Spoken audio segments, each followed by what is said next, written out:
So that's kind of how I've approached it with the free versus paid beats. I'm riding it till the wheels fall off, man. Like, I'm gonna see it through, and I'm gonna put everything I got into it. And if it doesn't work out, okay, maybe it wasn't meant to work out. I kind of had a lot of misconceptions, like many people do. Michael B. Jordan used a beat in an Instagram reel. It's a difficult industry, music, and everything's changing. Yo, what's up? This is Toru, and in a way, so are you. I'm a music producer, entrepreneur, and host of this show, Producer Head. Welcome to another episode where we explore the creative process from various angles. Today, we've got DJ Grumble, a producer, chemist, and all-around creative scientist who's fused two worlds that don't usually meet. We're talking medicinal chemistry and beat making, from balancing a full-time career in cancer research to dropping hundreds of beats online. Grumble shares how structure, optimism, and a focus on quantity helps him create one of the deepest catalogs around. All right, without further ado, here is my conversation with DJ Grumble. Let's get into it. What's up, everybody? This is Toru, and in a way, so are you. Welcome back to another episode of Producer Head. Very stoked to let you know today we have DJ Grumble with us. What's up, man? How are you? And I'm doing great. How are you? Man, good. Thank you again for being here with us, man. Really, really stoked.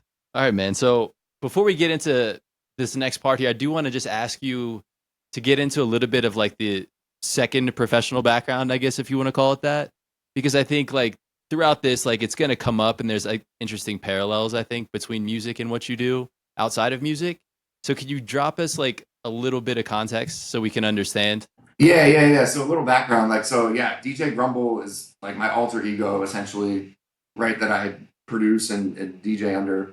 But professionally, like I went to college and went to graduate school for chemistry. I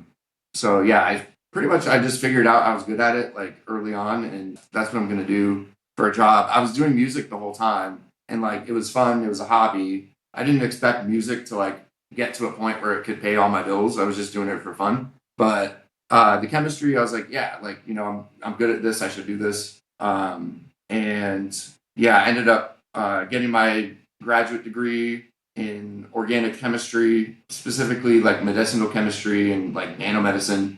So I was developing like new nanocarriers that could carry like cancer drugs into cells and stuff like that. And I also worked in the chemical industry for like 5 years, working on semiconductor materials, also sort of in the nano space. And then most recently, like I just did music full time. It really blew up in like 2023 and enabled me to just quit my job. I've had a lot of experience both in the music world and the chemistry world, both academic and industry. And they're crossing paths again because now in 2025, I joined a startup started by my colleague, and it's a cancer biotech startup. So we're literally trying to cure cancer. And he called me and was like, yo, do you want to work for me? And I was like, yes, let's do it. Flew out to SF, and now I'm here in the Bay. And it's amazing, honestly, because just being here, I've met like numerous people that I've collaborated with before, only through the internet, as well as like fans. One fan actually invested in our company. It feels like a GTA mission being out here, honestly, but it's been amazing. Love the area, love the culture. So yeah, man. But yeah, that's sort of like my full career background. Like I have a whole other career in science, but Very cool. So with all that in mind, man, and given that, you just have such a really like hard science background and like you said, both academic and industry, I'm curious, like, even at sometimes like some people refer to like, working in the studio as like being in the lab in a sense, right? So I'm wondering to what talk about your process and to what extent do you think maybe even consciously or subconsciously you approach it kind of like the scientific method in the way that you make music? Yeah, there's definitely overlap. And I think there's like parallels where like in chemistry, right? Like you're taking starting materials and you're performing a reaction and you're turning them into another product. Kind of the same with sampling, right? You're finding material that you need and you're converting it into a finished product, you've added value to. So that's like kind of a direct parallel, but also like, there's a lot of like rigor in doing science, and like you're spending long hours in the lab and you're doing a lot of repetitive, like boring shit, like, collecting data, analyzing it, like running the same experiment over and over again because it's not working and you're trying to troubleshoot it. So the music is sort of like a escape from that too, like because there's always like we're always troubleshooting. There's always like hard problems that you're dealing with in science, and like being able to come home and like switch my brain off of that and just do music and like something I enjoy is honestly like a great work life balance for me too. Like having something that I enjoy creating that's outside of work. So yeah, like it's a pretty good fusion, and I think right now our company's in stealth mode. So like we have a website, but there's nothing on it. We're not really like formally having any sort of presence out there, like publishing papers or like going to conferences. But we're coming out of stealth like next month, and so like de facto, I'm gonna be like the social media guy, right? And so I'm gonna be like posting about what we're doing, right? And it's gonna overlap with my music audience, like it already has. Like one of them has invested.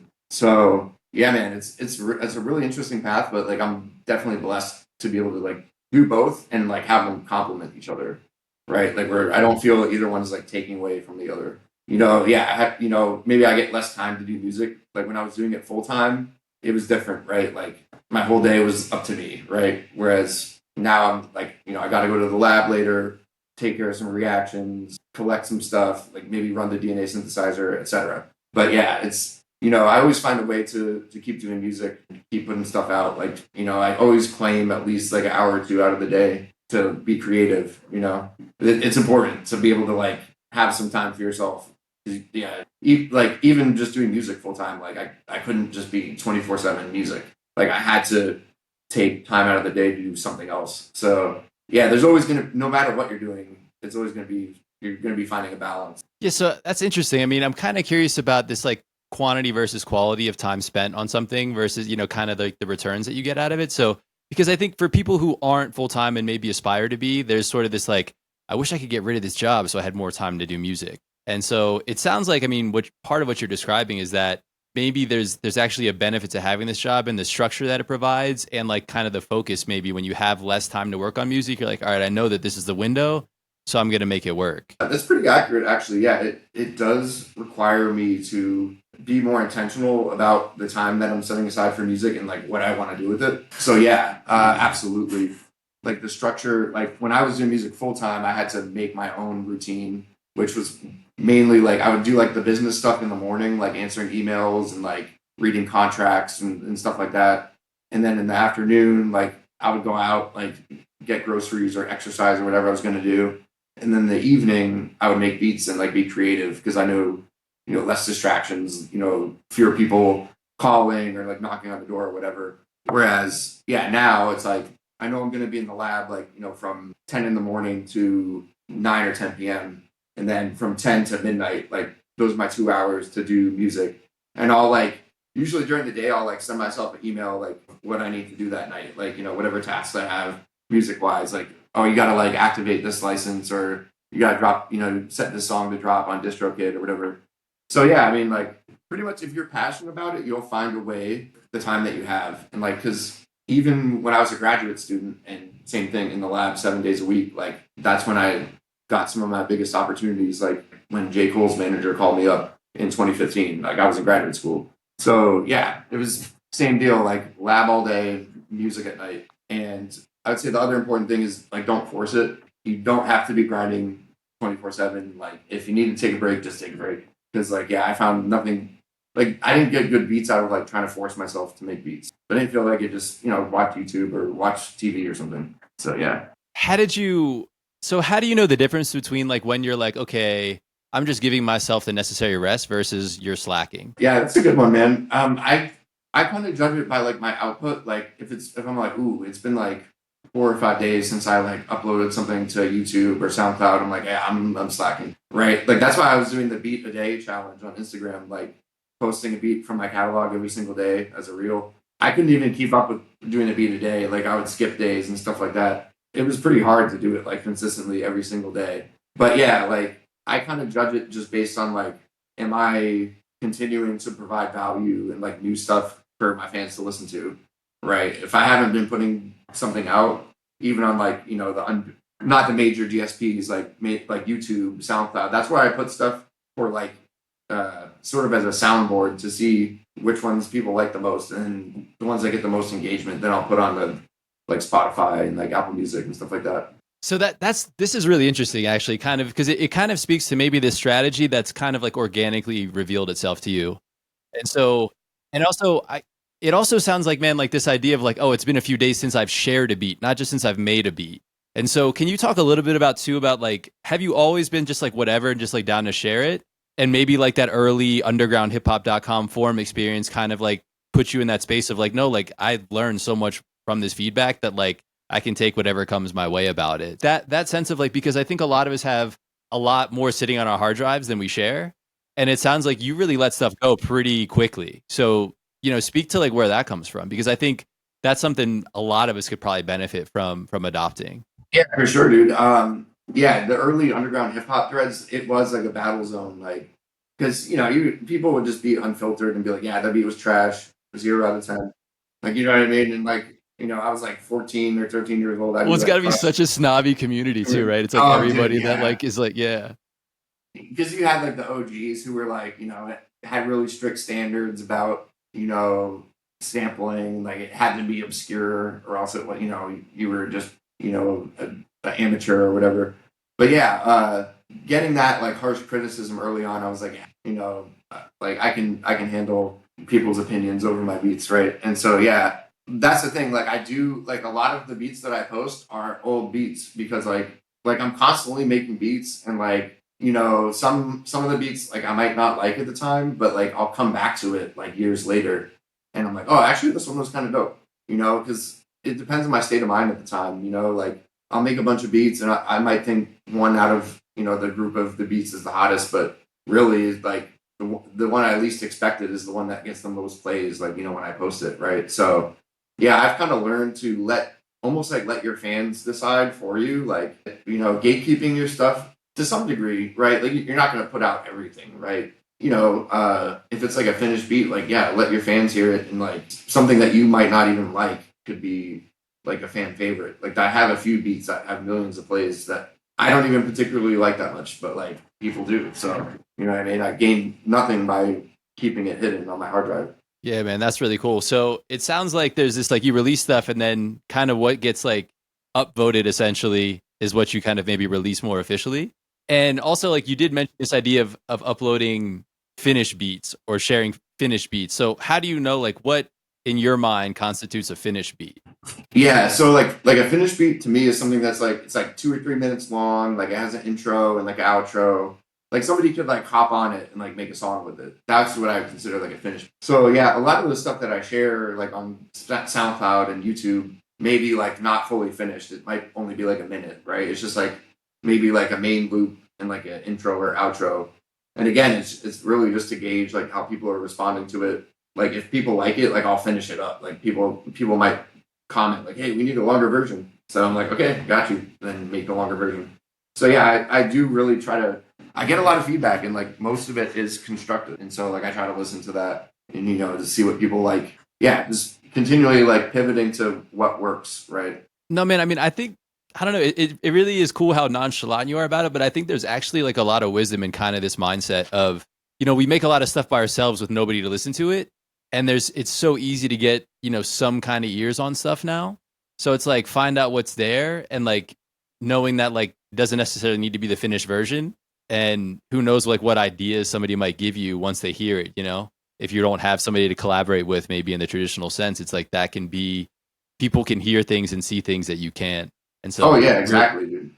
Yeah, and provide that motivation, dude. Yeah, and like just by like making my beats downloadable on SoundCloud, like that's kind of how like I blew up like in the 2010s. Was like YouTubers started using my beats and like they would download my beats. And I just had like in my bio, I just said, my beats are free to use. Just give credit in the video description, right? And then boom, like my SoundCloud went from like 1,000 to 10,000 followers, like in the span of like a couple years, right? And so yeah, like I just sort of embraced the virality of it, and I'm sort of the mindset of like just let the people have it and do what they will with it, and like the opportunities will come back your way. Once people realize they're like, oh man, this guy's beats are awesome. So like right now, like on TikTok, I'm getting notifications like every 10 minutes because like a beat that I put up in like 2023 is like currently trending on TikTok audios. You know what I mean? So like that's sending people to my Spotify. just funneling people right into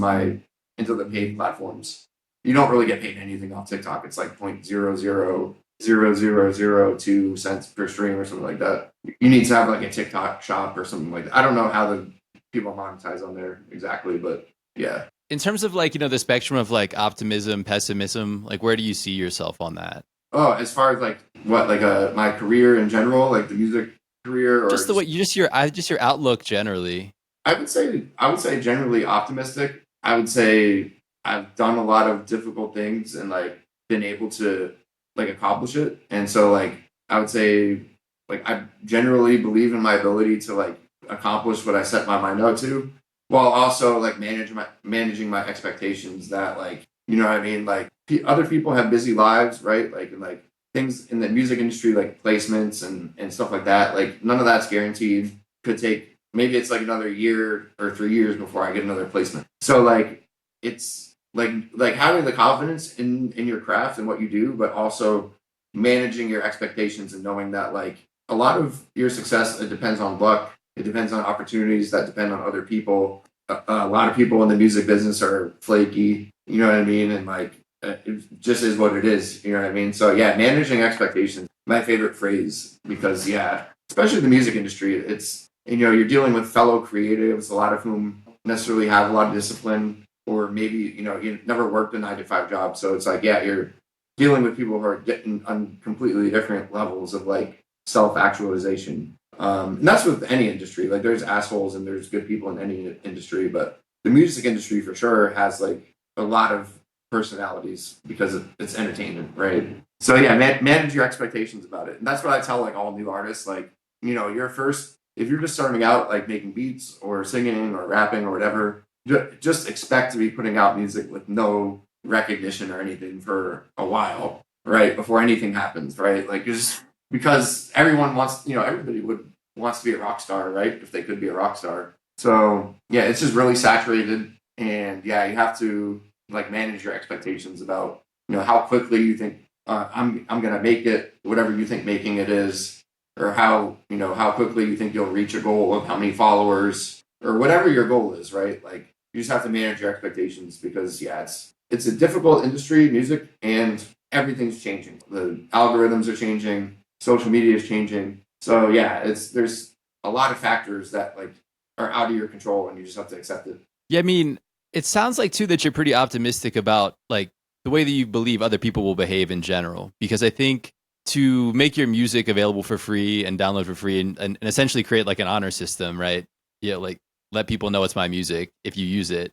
Yeah, I mean, in that case, it has caused some headaches. Like I've had people rap over my beats and then enter them into content ID, and then like my own beat gets copyright striked. It's like, ah, come on, man. Like, you know what I mean? But usually it's like people who don't know any better. Like they just like checked it when they released it through their distributor. But for the most part, yeah, it's like I kind of treat selling beats as like a service rather than like a intellectual property thing. And that's sort of been my model, and it's kind of worked for me. So it's like yeah, you can have the beat for free, but it's like, an MP3 and 128 kilobytes per second. So it's like, kind of lossy. You can't really do a master with it, right? So if you want the full beat, then, I charge like a one-time fee and you get the whole beat, wave with the stems, So that's kind of how I've approached it with the free versus paid beats. And then with labels, that's like a whole other arena. You can charge labels, for like an album cut placement in the thousands, 3, 5,000 or more, depending, on how much clout you have, whatever. But yeah, like I've kind of made it like a tiered approach to how I deal with like people using my beats, right? Like I have the free tier where it's like, yeah, you can have like the snippet MP3 for free, have a blast. And then, if you want the full version with the stems, then that's like a one-time fee. And then, you have that, you can put out a song with it. Cool. And then like the premium tier, if a label's approaching me for a beat, okay, now, we're doing it with a contract and, they're clearing the sample and all that stuff. How conscious were you back, when you were starting all this, like of this kind of tiered structure?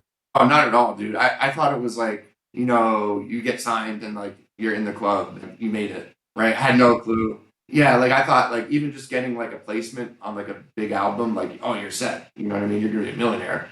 That's not really the case. Like at least if you're like an underground producer like me, like an album cut, you might get like $5,000 for the advance, and then 100, $200 every quarter from BMI or whatever for ASCAP. But like if you have a song that goes to radio, that's when you get like that's like the really rare, you struck gold type of placement. But yeah, like I kind of had a lot of misconceptions, like many people do, and I kind of thought like, oh yeah, once you get like a gold record, you're in the club and you made it. But nah, it's like every placement you still have to fight for, and you're still dealing with artists and managers who like they don't answer their phones and blah blah blah. So you're just sending things, and you just hope and pray that it makes the album or whatever. So yeah, it's just more of the same challenges, right? What they say, more money, more problems. Yeah, given your experience with all this, I'm wondering if you have like maybe some business 101, some things that producers should know who are making beats and want placements. Oh yeah, definitely. Like business 101, at least for yourself, like to collect all the money you're owed on your own beats. Like if you're just putting out music, like your distributor, like DistroKid or TuneCore, that money they pay you isn't the full amount that you're owed, like from those streams, like on Spotify and other DSPs. So you actually need to register with BMI because they get a proportion of performance royalties. And then you also have to register with Song Trust, which collects foreign royalties, like the foreign equivalents of BMI. And they also collect mechanical royalties on your behalf. And finally, Sound Exchange. And they collect from Pandora and like Sirius XM. So in total, that's like 4 collection societies you need to be registered with just to collect what you're owed on your own music. And then like when you get a placement with the artist, typically you're going to get a split of the publishing rights, which will entitle you to some of those performance royalties. So you also have to ensure that that song is registered in with BMI or ASCAP or whatever your collection society is. So yeah, basically, you have to join these collection societies essentially to get what you're owed, like on everything that you produce. And that's the biggest lesson I learned, because like for the longest time, like I didn't even have a PRO, which is your performing rights organization. And so I wasn't collecting performance royalties for a decade. And actually those royalties are pooled, given to the major labels after a certain number of years that they've gone uncollected. But BMI and like Song Trust will back royalties on your behalf, like for like a year or two maybe. So like I was able to reclaim some of those royalties. But yeah, definitely, yeah, make sure you have a PRO and Sound Exchange and Song Trust if you're doing it by yourself. If you're signed to a label, typically they'll provide all those services, but you also want to like make sure you're getting those services. So like, have a lawyer look at your contracts.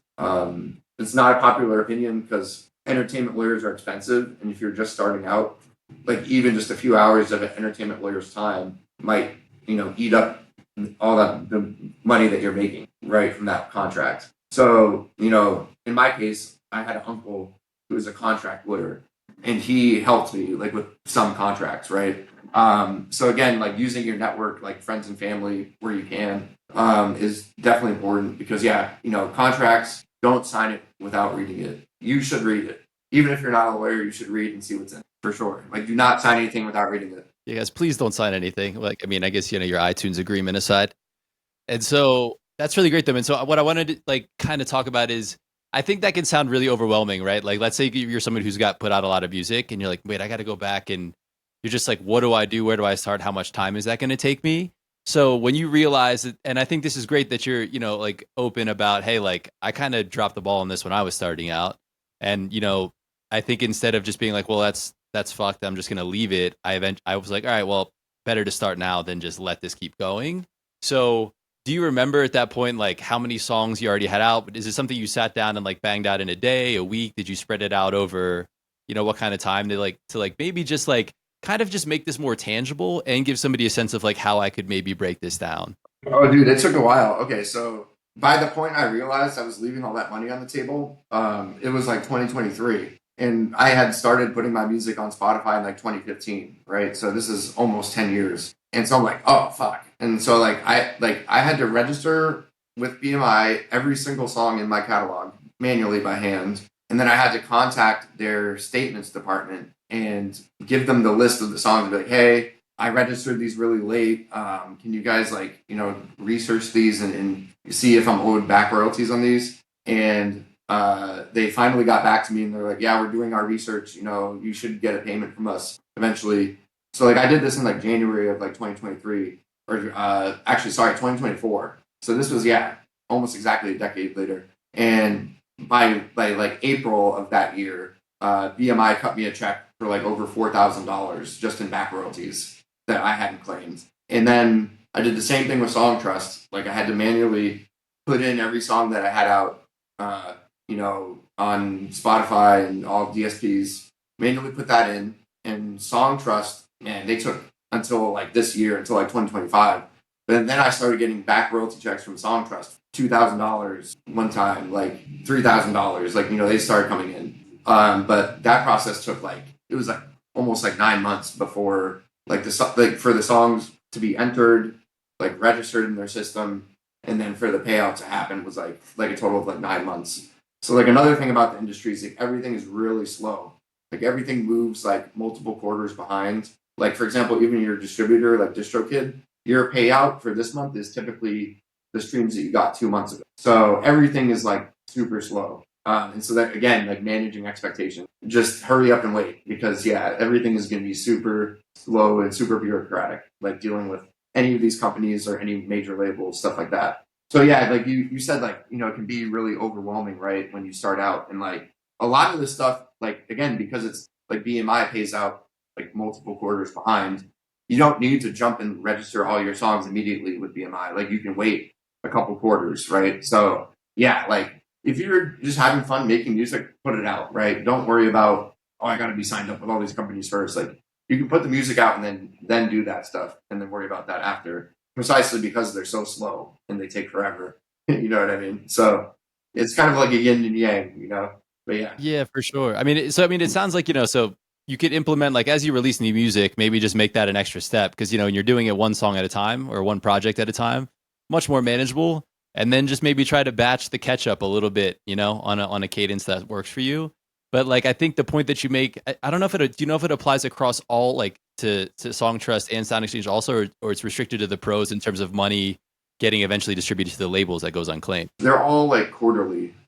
So yeah, like they pay on a quarterly system and it's usually like for 2 quarters behind. And then in terms of the unclaimed stuff that you mentioned that gets picked up by the labels, is that in all of those different types of royalties and all those different organizations, or is that just within the PROs? I think that's within the PROs because I know Sound Exchange claims they can go back like 3 years. But yeah, I know for a fact, like just with like ASCAP and BMI, they have agreements with the major labels that like if the royalties are unclaimed for a certain amount of time, it all gets pooled and sent to the majors, which is wild. I mean, a lot of shady backroom deals have been made.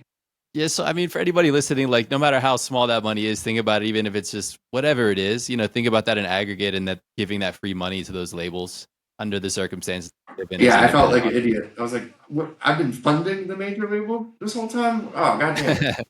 Yeah, that's a really interesting detail. So yeah, I think it's really cool. I appreciate you being like really transparent about that. And I just want this moment for anybody listening. Like we all understand how not fun it is. Like we don't make music for that stuff, but that's, part of how you can put a little bit of money in your pocket and take care of yourself legally. You never know what could happen with a song years from now.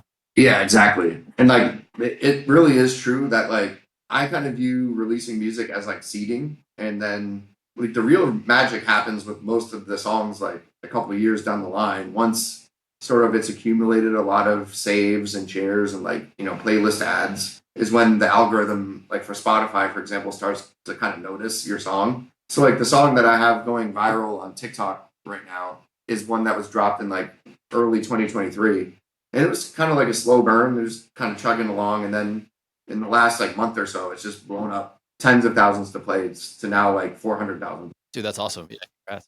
A lot of that is again just like being consistent with like releasing music and like creating your catalog. Because like when I was registering all those songs with BMI and Song Trust, we're talking like 300-400 songs that I had released as DJ Grumble and like never bothered to register. So yeah, like you never know, right? Like a beat that you don't even like that much be like your biggest beat on Spotify. And that's actually the case. Like I think the most played beat I have on my Spotify page is one that I was like, it's all right. We'll include it, I wasn't even that thrilled about it, but I was like, yeah, let's throw it on there. Yeah, man. I mean, no, I just want to I just want to say this like kind of like in the spirit of just encouraging people listening again, because like I made something, I think it was like 2021 or 2022.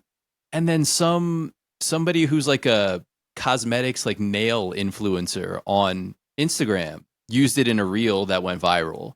And so suddenly my song's like all over the place on Instagram. And I'm like, I mean, I like the beat, right? But it's like it's not the beat that I would have like put forward to be like, this is the one that like represents who I am. But also like, because it's the first time that happened to me, I didn't realize that Instagram, for instance, pays a lot better than Spotify does on the streams.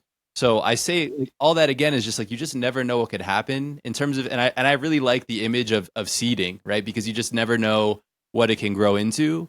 And so, if you go through the trouble to make the song, consider sharing it, the ones that you want to share and that are worth sharing in your mind, and go through and if you're going to go through sharing it, document it in the legal way so that you can be credited. Yeah, exactly.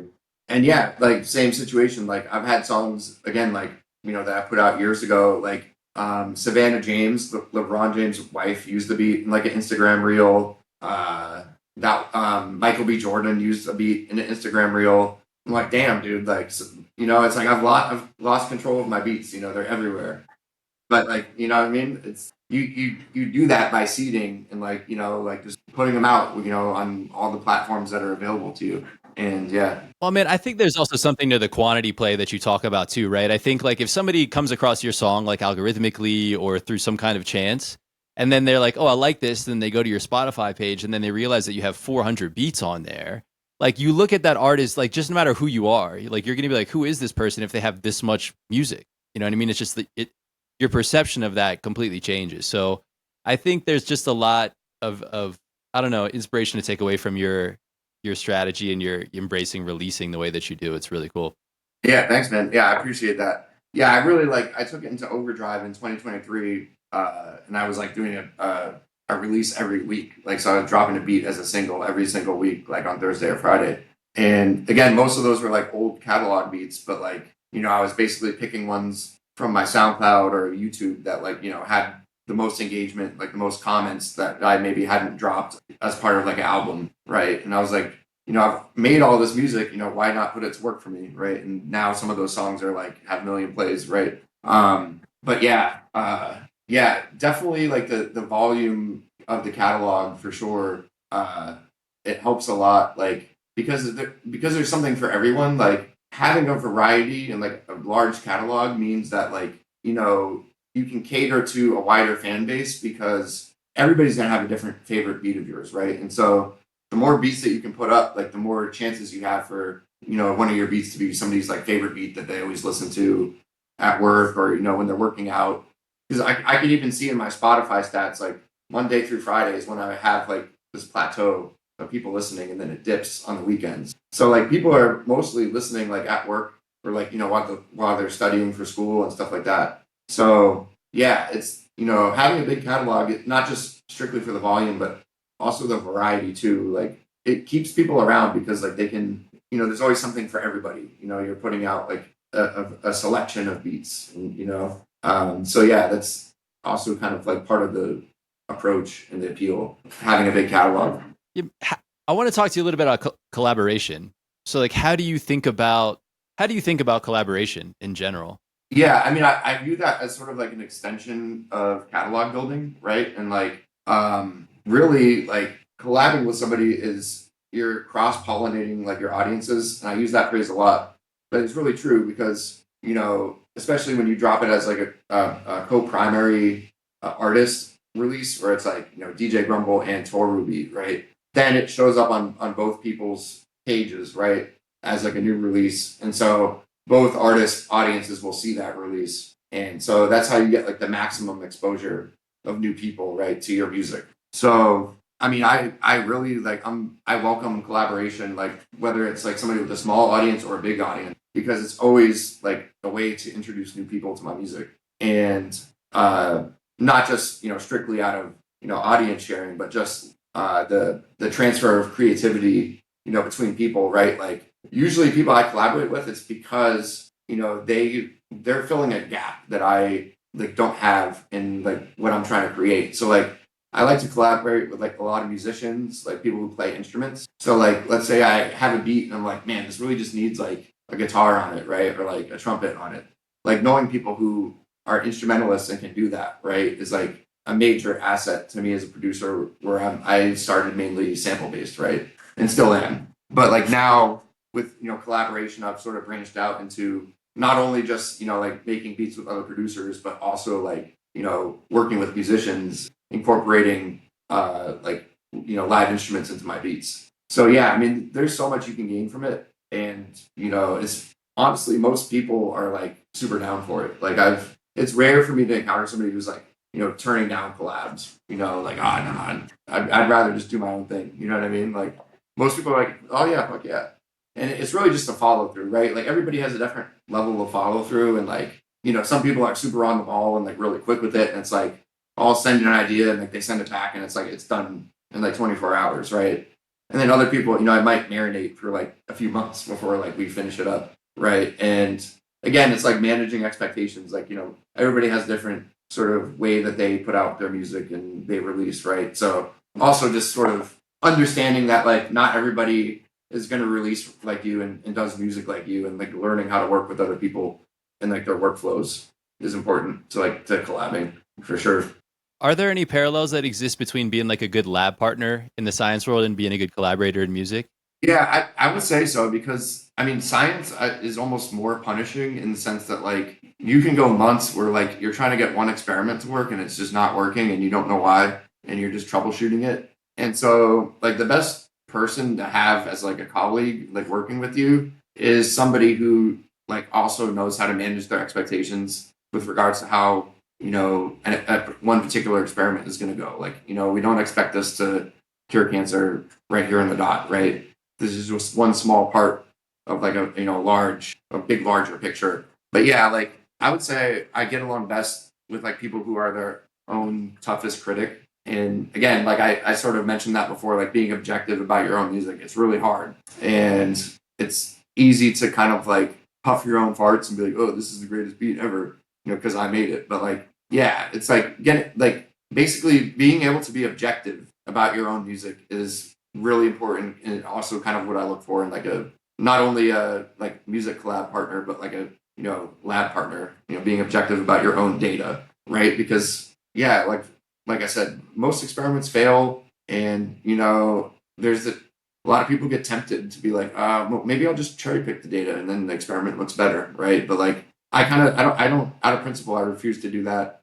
If it doesn't work, it doesn't work. You know what I mean? And like it's that kind of like you have to be honest with yourself. In science, if the data says it's not working, it's not working. And if you play a beat for a room of people and nobody's vibing, people just aren't vibing to it. You know what I mean? Like maybe it's not the right beat for that crowd of people. And I also learned that through DJing as well.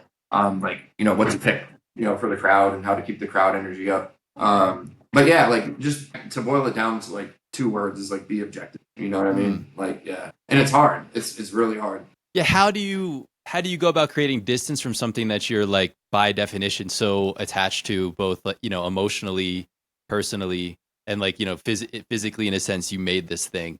Right. Yeah. Like I mean, the thing I say like even about our company is like, dude, I'm riding it till the wheels fall off, man. Like I'm gonna see it through. I'm gonna put everything I got into it, and if it doesn't work out, okay, maybe it wasn't meant to work out, but we have backup plans. Like we have other things that we discovered that we can like commercialize. So same thing with like the music. It's like I'm not gonna be broken up either way if I don't get another major label placement, or my Spotify listeners drop to like a certain number or whatever. Like, you know what I mean? Like I kind of just treat it as open ended, and like I kind of like look for the opportunities in what I'm doing. And like, yeah, most of the big opportunities I've gotten have been through like word of mouth, right? And like, through putting out a lot of music and through putting out a big catalog, like I've had a lot of opportunities come my way. Like you mentioned, like a nail influencer like used your song. Like for a long time, I was actually I was doing like exclusively beats for like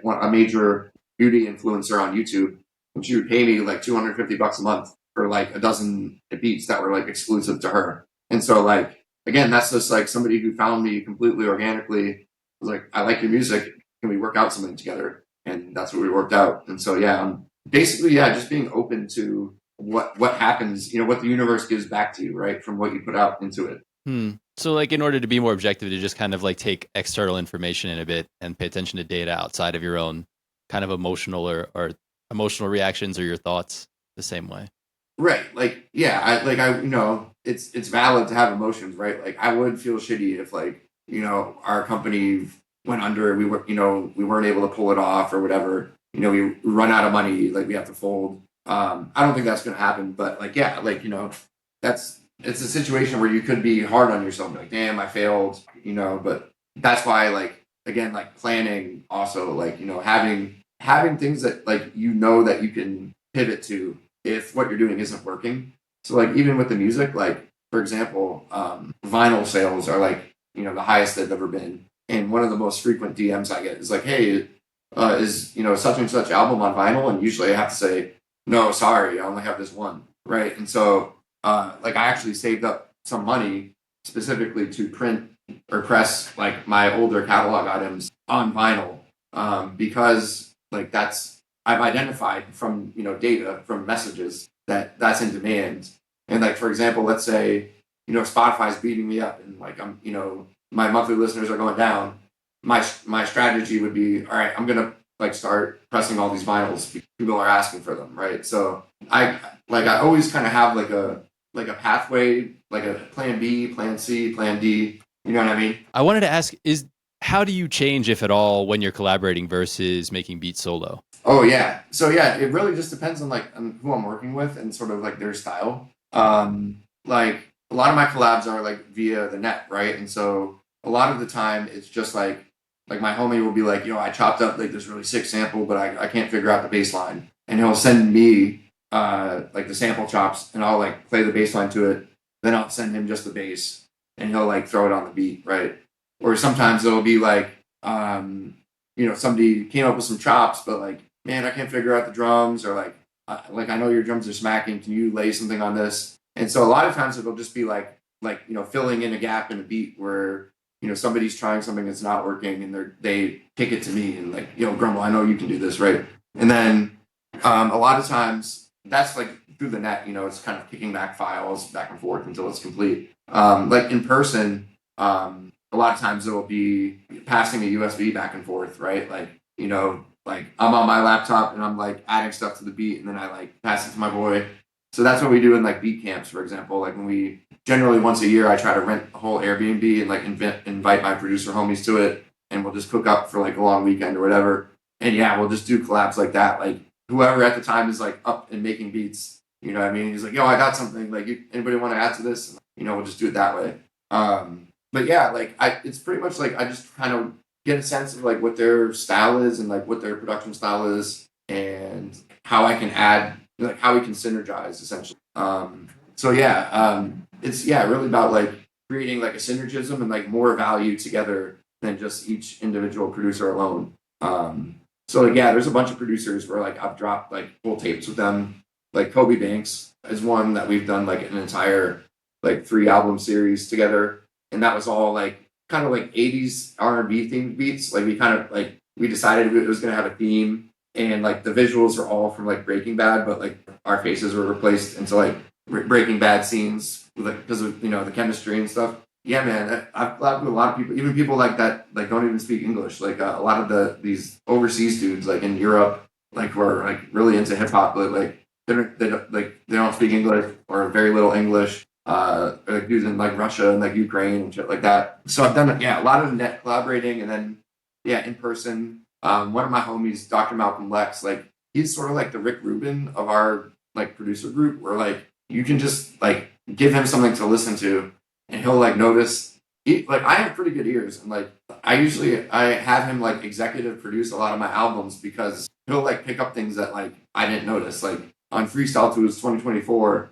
which is the first vinyl I put out, I had him like co-executive produce it with me. So like we just listened to the whole thing together. And he was like on a couple tracks, like there was a couple of spots where like he picked out like tiny mistakes that I didn't notice. And yeah, he just has like a great ear. So like even like people like that are super valuable too. Like people who are like just really like super into music heads, they might not like, have a DAW themselves actually be like putting out beats, but they're like sort of like a savant with the music. And you know what I mean? They can like help you just get your music to where you want it to be because they're like such an avid like listener and fan. Dude, I totally hear that because because I think I don't know if this happens to you, right? But like when I meet somebody and they find out that you're into music the way that we are, I think sometimes they almost get intimidated because then they feel like they need to like posture or like have a certain vocabulary to speak about music.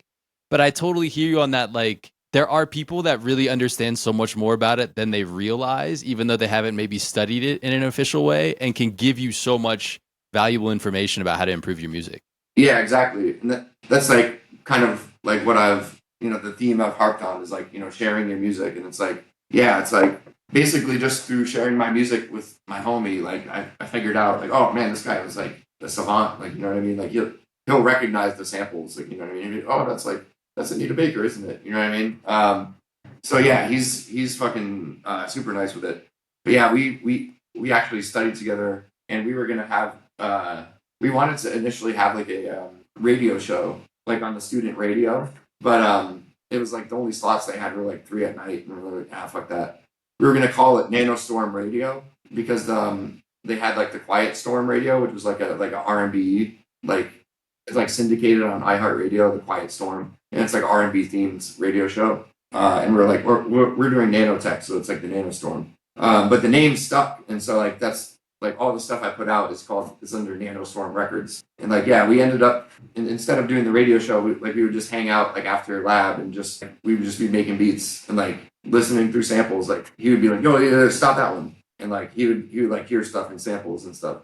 And so yeah, that was like our routine. It was like I would download like a dozen albums from like a French blog. Like there's these blogs that I go to that they're basically music collectors and they upload all their rare vinyls. And I just downloaded them and sampled them. But I would always like just queue up like 10 or 20 albums, and we would just listen through the whole thing. And the things we wanted to sample, we would like type a timestamp before the song name and like mark it so that we know that that's one of the ones we want to use. And so we came up with like a whole system of like like 1 or 2 pluses before. So you type a plus before the song name to put it to the top, and like a couple pluses would mean like it was like all right, like maybe there was like a drum break or like something little you could use. And then like 3 or 4 pluses would be like, oh, that's a dope sample. And like 5 would be like, oh, this is like the top of the pile. Use that immediately. Like if we took like a snippet, like just like a starter beat and like turned it into a full beat, we would call that the JB. Like the finished beat would be JB'd or like John Blazed. And that just it's like an inside joke. It just came from like the Notorious Big skit where it was like the Mad Rapper. It's like, I got John Blaze shit. My shit more John Blaze than that. And so we're like, yeah, we John Blazed it. So yeah, like Lex, like he would hear a beat and be like, yeah, this is what you need to do to it. It needs to have the bass and needs to have like the claps, and he would just like know like what what it needed. And yeah, man, he's been like one of the guys I've worked with for a long time. Yeah, I mean, I love this. So I mean, like, because of what you described was really like in like its detail, and it's like kind of informal, but it's also so structured and scientific in a way, right? Because you're essentially conducting like a set of like audio observations, and then you're like stratifying essentially your observations in your data, and then like you have this like kind of rating system that works for you, and you make it fun because there's this colloquial inside joke along with it. Also, what you're describing is just something that takes straight up a lot of time, right? So the other thing that I want to ask is like, what are your thoughts on like shortcuts? Because I think when you're a sample-based producer, listening to that much music without skipping tracks on albums and things like that is kind of like people practicing instruments. I mean, we used to joke that it was like digging through a landfill because like we would purposely pick like the albums that looked the most ridiculous just to see like what the fuck was on it. Like these like crazy New Jack Swing albums would be like R&B from like 1990, and so you're going to be getting crazy like sound effects and like it's all going to be synthesizers and stuff. But yeah, we would purposely pick stuff that was like almost painful to listen through. So yeah, a lot of it was just listening to music. I would say my biggest shortcut and also sort of like legal protection now is I use like Tracklib for like a lot of my productions now that I put out. Because like most of the music on there is actually made by like loop makers and sample makers. So it's kind of already made to be, made into a beat. And so like the time that you spend in between dope samples is less. Like, you know what I mean? You don't have to listen to like 30 songs to finally hear something good. And they make it really easy to license samples. Like you can license it and then you just add tracklib to your splits with your distributor, like DistroKid. And so it's all handled, they get their cut and everybody's cool. And so yeah, I've increasingly been leaning on like tracklib and sort of those not so much splice. Labels don't like splice as much because like a lot of the loops, like people will use it and then enter it into content ID, and then it causes problems for other people. But tracklib is like a little bit more streamlined, and like the licenses are more clear. But yeah, I would say like using a service like that has been helped me like kind of streamline the sample selection process, and use samples that are already sort of upfront cleared, and I don't need to clear it or worry about it getting taken down or anything like that. So yeah, I would say definitely hop on tracklib if you're looking to do sample based production, because it'll make your life easier, and it's legit too. Like in addition to the custom made samples, they do have lots of old music from the 60s, 70s, 80s, 90s, so you can find exactly what you're looking for. Can you teach taste? That's tough, man. I don't know. I would say like my music taste has definitely evolved. But yeah, I don't know. Certain instruments and like certain like phrasings and certain melodies like just make you feel a certain way, and like different people are moved by different kinds of music, right? And like I feel like taste almost is like your emotional reaction to music, and so like I like like Rhodes, like twinkly stuff like Rhodes and like horns and flutes, and so like I tend to like gravitate towards those kind of instruments in my music. And like that's kind of my taste, is like that kind of subset of instrumentation, and like more specifically like kind of soul R&B style or jazz style. But yeah, I don't know if you can teach it, but I think you can acquire it. Like if like everybody talks about the 10,000 hour rule. Like I think if you listen to like 10,000 hours of different music, like you'd probably evolve like a certain taste, right? For like what you like and what you don't like. I definitely do think, yeah, as a sample based producer, like you are kind of a tastemaker, right? Like you're picking like out of like hours and hours of music, right? You listen to 20 albums and you picked like one or two samples out. You're reducing like hours of music down to 10 seconds of sample or 20 seconds of sample. So you're kind of like, yeah, you're kind of doing the work for the audience, and you're like, I got you guys. I already listened to all the crap. I found the good parts, and you're distilling it down. So that's what intrigued me in the first place about like the first beat that I played by DJ Premier. I was like, how did he make he's only using like 5 seconds of a sample.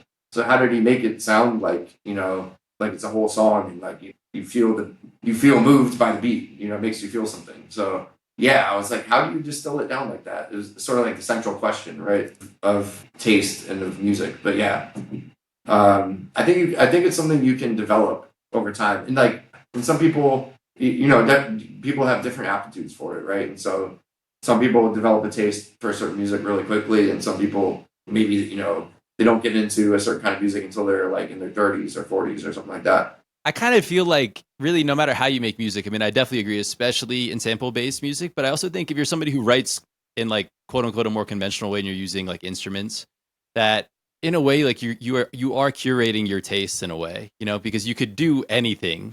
And so but you can't put everything in the song. So you have to pick like what is this thing?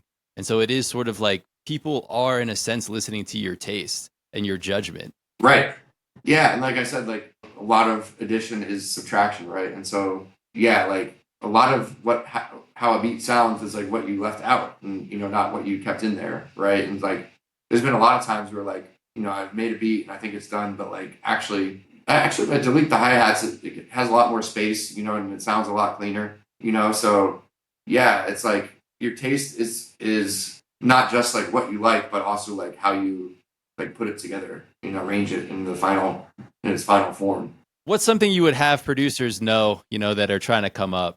I would say it's it's tough out there, like to make a living in music. Like you have to have a lot of things like go right, and a lot of it is luck. No matter how good your music is, you may just have to be grinding at it for years until like, you get your first placement or even just like your first beat sale, right? And the message I would tell producers is like, make music you want to hear, right? And like, that's the best way to like help yourself be objective is like, would I want to listen to this? And you're kind of stepping out of your own body for a second. And yeah, and just like cultivate your skills, like be consistent with it. Like, it doesn't take that much time in a day. Like, even if you only have 30 minutes a day to dedicate to it, like, try to set that aside and like be disciplined about it. Like, for 30 minutes today, I'm going to work on music. And, even if I'm not feeling creative, I can at least like answer my DMs, or I can send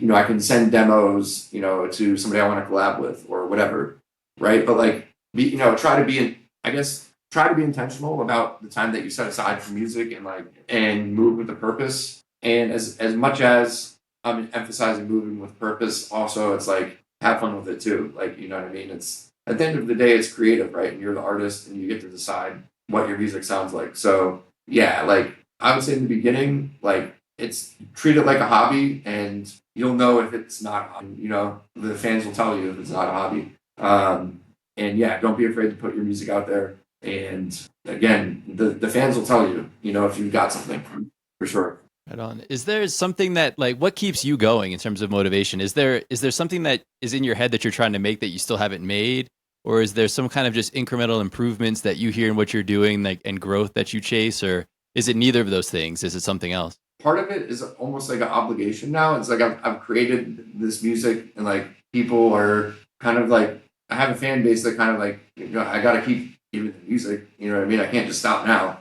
So part of it almost like feels like an obligation to the people who enjoy my music to keep putting it out. But also, yeah, like I wouldn't say I have necessarily like a goal that I'm trying to get. Like, I'm working towards a Grammy or I'm working towards like a platinum plaque or something like that. Like that would be cool, of course. But I would say like the most gratification and the thing that keeps me going is really the fans and like just the unsolicited messages and support that I get from like complete strangers is incredible. You know what I mean? Like just the other day, like I think I posted on my Instagram story, like I'll get messages from people who are like, this guy was like, I'm from the Czech Republic. Like, I've been listening to your beats for 10 years. Like, keep going. Like, just know you're worldwide. Like, we love you. And then I'm like, damn, dude. Like, it's sort of like makes it all worth it just to get like a message like that. And it's like, yeah, like people are just, when you get to a point where people just want to like show their appreciation, like that is a pretty cool place to be as like a human being. You know what I mean? So like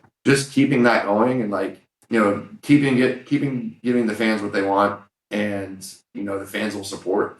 Like I said, like I even had a fan invest significant amount of money into our startup company. So it's like it's improving even like the non-music areas of my life to keep putting out music, that people want to hear.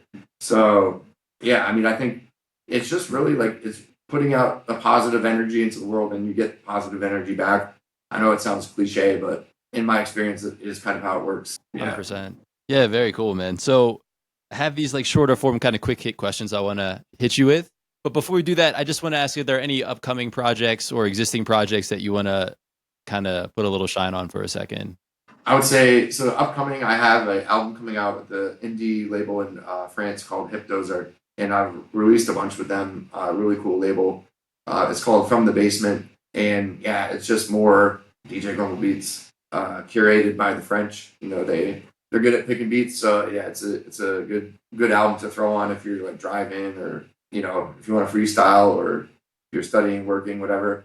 And then recent projects, I dropped Palette Cleanse with my boy Dr. Malcolm Lex. That's also just a really solid beat album that kind of takes you on like a journey through the course of the beats. You got your highs and lows, and it's kind of like what I try to do with albums is kind of take you on like a journey through the album. But yeah, so that's what I got coming up, and then sort of more near future is like all the classic DJ Grumble albums, like the Freestyle Tools 2015, 2016, 2017, 2018. Those will all come out on vinyl, and I'll just be selling those like direct to consumer on the vinyl wave. But people are asking for them. I have to put them out. Again, listen to your fans and, pay attention to the messages you get and stuff. Yeah, that's what's up, man. I'm stoked to see those all drop on vinyl. That's really cool. And where do you like to send people to follow you, man? Where's the best place? Best place would be on Spotify. That's where I have the biggest audience. But if you just want to see kind of like my day to day, it's on Instagram or TikTok. I post a beat from my catalog almost every day, and I also like just post like what I'm doing on my stories. So I'll post from the lab when I'm like making molecules and stuff like that. So when our company comes out of stealth too, like you'll see more of that if you're interested in science. So yeah, DJ Grumble on all platforms. Very cool. Go follow this man. Check out the projects. Cop the vinyl when it drops. So, in case people didn't hear the listening session, I want to say, which DAW do you use? Oh yeah, so I use Player Pro by Quad Nation, which doesn't exist anymore. It was coded by Antoine Rosset. That's how you pronounce it. I think he's like from Switzerland or something. But yeah, it's basically like a sound tracker, like was used on the old Amiga computers to make like video game music. And it's kind of like an Excel spreadsheet where you manually type in the notes and it plays them downwards like a piano roll. But yeah, it's a tracker. It's like a really old style kind of sequencer and sampler, but it's really powerful. It uses VST plugins, so like you can still use plugins with it despite it being from 2003. So yeah, I kind of liken it to like SP1200 of DAWs because it has its own sound. Like people have told me like you have your own sound and I can instantly recognize it, and it's kind of the color that the DAW gives to my beats. So it's like my secret weapon. I know, man. It's such a trip that you use that, and like. Do you feel pressure to change or to switch, or do you ever think about switching, given like how prominent like all the other DAWs are now? Yeah, I mean, like sometimes, like I'll collaborate with somebody, and they'll be like, "Oh, come on, dude! Like, why don't you use like Ableton or something like that?" I'm like, I mean, my shit works for me. Yeah, I mean, for the most part, like I can do all the same stuff in Ableton, like cutting up samples and things like that. Some of the more advanced stuff, like stem separation, like I just do that in like a web app or whatever. So like I've adapted with some of the new, technological advances in production, like being able to remove vocals or separate stems. Yeah, I mean, like really the only pressure is like from other producers seeing it and being like, dude, what the fuck is that? Like, it looks like you're making beats in Microsoft Excel, and like they don't understand what the hell's going on. But once they understand it, then it's pretty straightforward. Yeah, but I mean, it's so clear. It's like it's such a cool example of like what you use has so, it's just what are you making at the end of it, and everyone's got their way. Yeah, I mean, like the DJ Premier beat in the beginning, the Rock Him beat, I think he made on the MPC 60.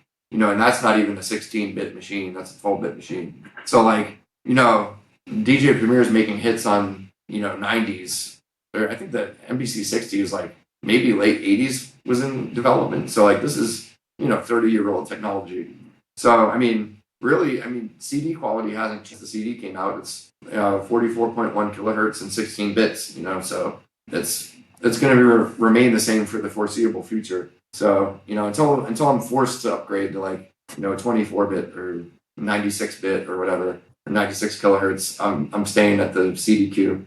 I'm wondering on like a really micro level if because you have to run it on an older machine that it like actually kind of allows you to focus and you're like less distracted when you go to produce. Actually, yeah, that's one of the benefits is because like yeah, the browser, the latest browser I can get on the OS 10.6, it's like most sites like don't support it. So like yeah, I can't like, start browsing YouTube or, get distracted. So yeah, like that my workstation is just for making, and so yeah, it is kind of nice that it only does the beats. Yeah, it's cool because it is kind of like you have your SP or something like that. Right. The internet it works with Gmail, so I can send emails from it, right? So I can send out beats and stuff, and like that's all I need to do.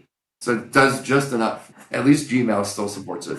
Oh, that reminds me. I did want to ask because earlier you mentioned when you'd be like at work and you would send yourself an email about like the music stuff, so you would kind of get ahead. So because I think there's like actually something really smart in that, which is when you sit down to make music, then you're like, oh, what do I do, right? Because you're like, all right, I have this time. But if you give yourself that list, and you know what you're going to do when you sit down, you kind of just start going. And I'm like, where did you learn that? Honestly, it's just kind of a practice I just started doing because like I'm always checking my email, right? And so like I know if something's at the top of my inbox, like I'm going to pay attention to it. And so yeah, like during the day, if I'm at work, I'm like, oh yeah, I gotta, there's this track I'm supposed to upload on DistroKid that's a collab. I'll email just that in the title, myself, like, upload DistroKid. So I know when I get home, I'm going to check my email. I'm going to see that. I'm like, yeah, I was supposed to do that. And so, yeah, it's just the technique so I don't forget stuff. You know what I mean? Because it's easy, when you have a lot of collabs going on and you're working with multiple people, it's easy to like, forget something and you know what I mean? And let stuff slide. But yeah, it's just a reminder technique to keep myself on top of stuff. Yeah, man. No, I think it's a really like it's just a really kind of simple technique. It's not super complicated, but just like what that does for when you have little time or when you get home and you're tired and you don't want to like think about what you have to do. But if you kind of have like your steps kind of lined up, you can just kind of move through them. And I also think you made a big point about this idea of I would describe it as like expanding what you can consider productive musically. So like maybe you don't make a beat every day, but like you still like you said you interact with a fan or you send a beat to somebody so they can maybe add something to it, or you're just listening to records that you can catalog to sample later. Like there's just so many different things that you could count as productive towards your music and not like have every day be equal or like I didn't, finish an album today, you know? Yeah, and that's the thing because like like we have a group chat of like all the people who are sort of in the Nanostorm group of like producers and like yeah, people will complain like oh fuck I got beat block like nothing's coming and like yeah it is frustrating when like you want to create but like you don't really you can't get something started or like what you got started sounds like shit or whatever. So yeah, like I call those like production adjacent activities. Like if I just know it's not happening, like I know there's at least 5 or 6 other tasks that I've been putting off that I can probably do, right? Like I can go to Instagram and start answering all the DMs that have been piling up, or like like you said, like collabs that are in process, like I can send off some of those, or any number of things, right? Like or just go on BMI and make sure like all my latest songs are registered, so yeah, there's a lot of things you can do besides making music, to be productive. And so, yeah, it's like, it's a way to not beat yourself up, right? It's like, it's not a big deal if you're not making the hottest beat right now. Just do something else, listen to some samples or, you know what I mean? There's a lot of stuff, a lot of production adjacent things you can, that is not making a beat. How important is that mindset that you're talking about maintaining, right? Because really what you're talking about is kind of maintaining like a level of like optimism so that you don't like discourage yourself into just like giving up. Yeah, exactly. And like that's the thing, like a lot of people I mean that's why it's like, you go on eBay and there's so much production equipment and on Facebook Marketplace. And no, it's because a lot of people will try it and they'll quit because it's hard when you start out. You open up Fruity Loops and it looks like the interior of a Boeing 747. You're like, what the fuck? How do I even start, right? So yeah, I mean, a lot of people in both like DJing, because DJing is hard too. Like learning how to beat match and stuff.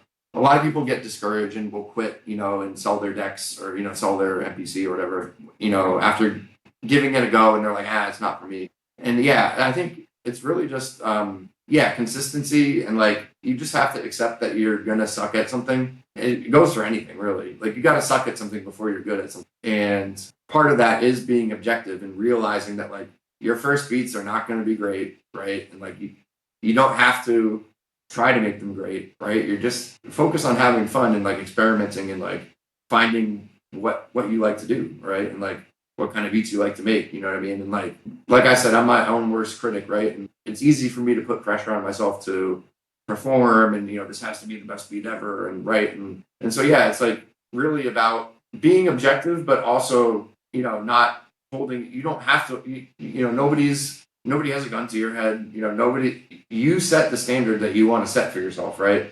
And so you know what I mean, like you don't have to come out the gate producing like DJ Premier or RZA or any of the greats, right? Like you manage your expectations. You realize your first few beats are going to suck and it's just you experimenting, and that's okay. You don't have to quit because of it. It's a combination of like managing your expectations and being objective while being able to have fun with it and like being able to laugh at yourself even, you know what I mean? I can go back to my old beats and laugh at it and be like, man, that snare sounds like cardboard, you know what I mean? Like what the hell was I thinking? But and some of the old beats that I'll go back to that I thought sucked, damn, this is actually pretty good, So yeah, it's like don't prejudice yourself when you're starting out because you're gonna make mistakes. some of your beats are gonna suck, and yeah, that's how it's gonna go. So yeah, it's a balance. It's, as with everything, it's a balance between being hard on yourself and being objective and managing your expectations for like what's gonna happen with your producing career. No, that's cool, man. I mean, I think it's just like you described just like kind of a like a healthy way of being detached in a sense, right? So to not get so caught up in like in the results of something and just because in a way, like making bad beats or is like evidence that you're trying and you're on the path, right? Like no matter how good you are, you're still gonna make bad beats sometimes, most of the time. You know what I mean? It's Dude, like, yeah, I mean, that's the thing. Like, the beats that I show publicly, like, that's one out of maybe 5 or 10 beats that I make. My hard drive is littered with like, beats that I started and next beat. So yeah, I love that you said that because I just think that's so cool for everybody to hear. Like, think about that. Like, somebody like you has that many beats out to be like, that's 10 at most 20% of like of my shit. You know what I mean? To be like, that's how much shit you have to make to get to good stuff. That's just it. I think that's something that we don't talk about as much, but I think that's so true. And that like people that have good shit have a lot of bad shit. You know what I mean? And like that's like kind of that's how you get there. right.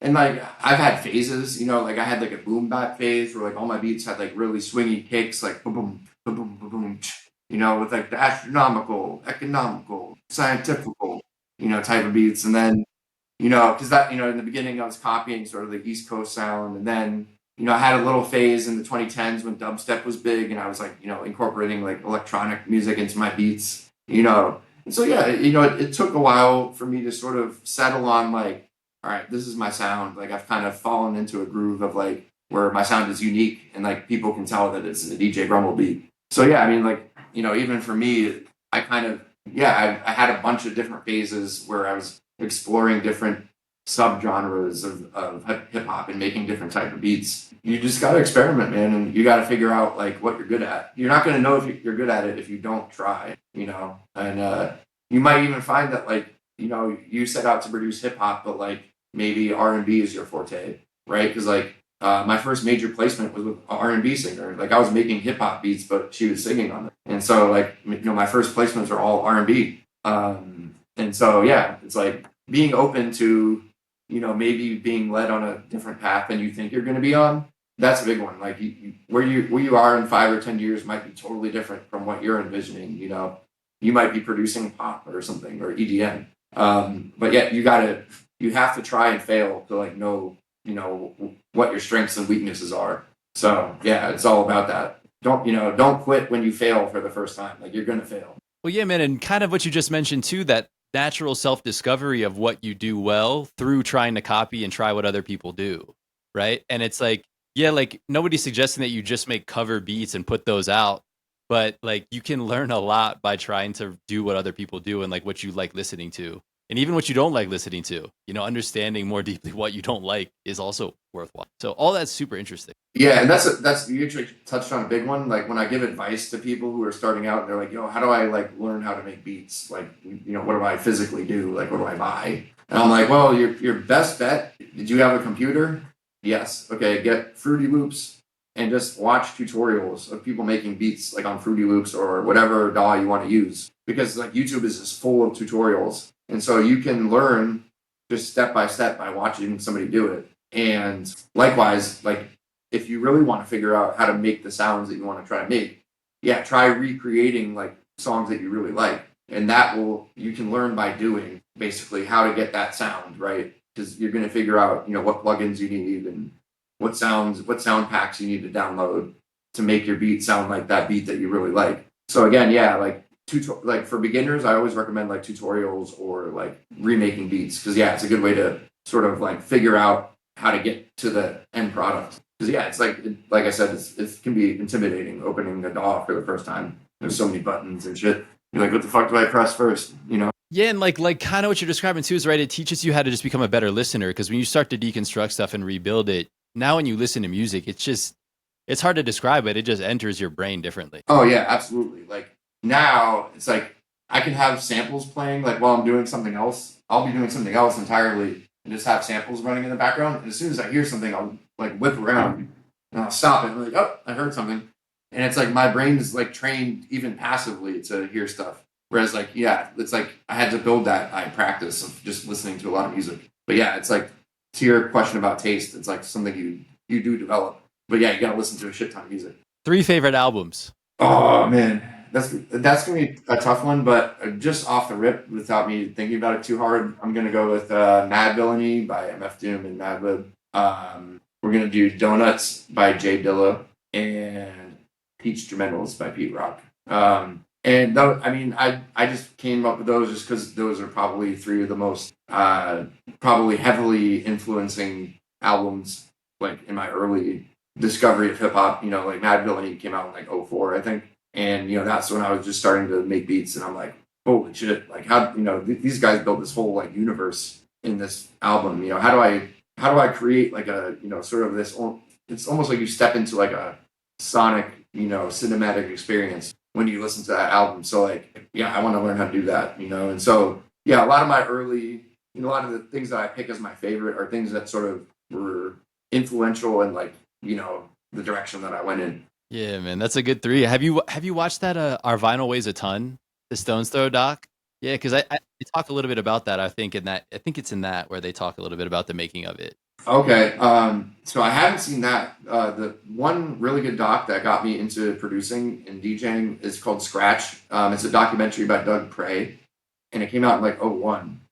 So this was sort of like at the height, or of like sort of turntablism and golden age hip hop and stuff. But they followed around like people like the Executioners and like DJ Qbert, the Invisible Scratch Pickles, like a lot of these like scratch groups who were like killing it at like these DJ battles in the '90s, and they interviewed Premier and like producers as well, and like they interviewed Premier, and he said like what made me enjoy his beats was like he was like, yeah, like the reason I sample is because that record from the '60s, like they don't record music like that anymore with like a band and strings and horns and stuff.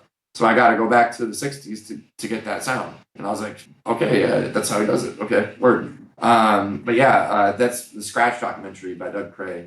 I think it's free on YouTube. It's real good. That's cool. I'm gonna check that. I've never seen it. Best music gear purchase you've ever made? I would say like the best as far as like durability and usability would be the Pioneer CDJ 800. Just because when I first got it, I was like, it first came out in like the 2000s, so I was in high school, and I got my parents got me the CDJ 800 decks for Christmas, and they had time stretch on them, and so like I could record samples onto a CD and then time stretch it using the turntable because it had a really accurate like master tempo where you could keep the pitch the same but change the tempo. And so that was like my first way of like time stretching stuff. But then even in 2025, like I still use CDJ 800s like to play gigs because back in the days before Serato and like the digital vinyl systems, like I was DJing frat parties like with like a flip book of CDs, right? You had to like burn all your music to CDs. But now with Serato, you can buy a control CD and just pop it in the CDJs, and then you can use the CDJs to control the music off your computer like you would a turntable. So I have to say the CDJ 800 simply because of its price point and its longevity. Like you can get them off eBay now for like $150. And actually another one in the Pioneer category is the DVJX one. I just got a pair of those off eBay, but they made DVD turntables in the 2000s, and you can actually pop like any DVD and then scratch it.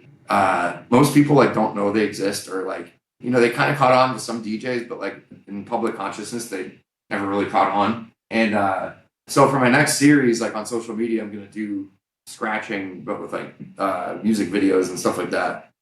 So that was a cool purchase. I found a pair on eBay for like in good condition for like $500, which is like it's a steal. They used to go for like 5,000 new or something like that. But yeah, interestingly, it's DJ gear. That's like my favorite. But I am kind of a gearhead. Like I like collecting gear, like DJ gear. I had a Casio RZ1. That's probably my favorite sampler. It was the Casio RZ1. It only has like 1.8 seconds of sample time or 1.6 across 4 pads, so you can't really make beats with it. But it's 12 bits and it sounds a lot like an SP1200. So a lot of my beats, especially early on, I process the drums through that, and I have a lot of like crunchy like kicks and snares that I sampled through the Casio RZ1 to give them like the the 12-bit sound. So that's probably my favorite piece of like production. I gifted it to actually like a friend of mine's, so I don't have it anymore, but some kid has it, and I'm sure he loves it. So yeah, those are just some cool gear that I own. But the Pioneer GVJs, if you want to blow somebody's mind, just buy one of those and like show yourself scratching the Matrix or something. You'll be like, where the hell did you get that? Yeah, dude, I had no idea those existed. That's really cool. Yeah, yeah, they're kind of rare, and so I'm lucky to like have a pair of them. So I'm gonna try to like do something cool with them and like make it like a series on social media. Again, just to like drive more traffic to my music, because that's like everything's an algorithm now. So I'm actually really curious about this question for you, given that you use this Player Pro stuff. What other plugins do you love, and how do you use them? What are the cases in which you use them? Yeah, so only like really 3 plugins that I use on any sort of regular basis, and I'm actually pulling them up right now in Player Pro. Let's see. One of them it's called North Pole VST, and that's just like a low pass, band pass, high pass filter. And so that's like, for, if your bass sound has a little bit of high end in it, you can just low pass it, and so it doesn't clash with your beat. So I use mainly that filter is like one of my most commonly used VSTs plugins. And then it's making me import like a sample to both the VST. Here we go. Then the other one I use a lot is called Room Machine 844. And that's like a, echo delay, reverb. Again, pretty common type of effect. And then the last one is Ruby Tube. And that's like a compressor / limiter. And you can just like beef up samples with that. Again, very common type of plugin. But yeah, those are the 3. I'm literally 3. I don't really use any other effects on my beats. Everything else is just, manually programmed in. Yeah, that's so cool. Never heard of any of those.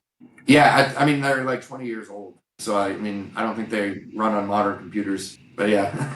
But yeah, like,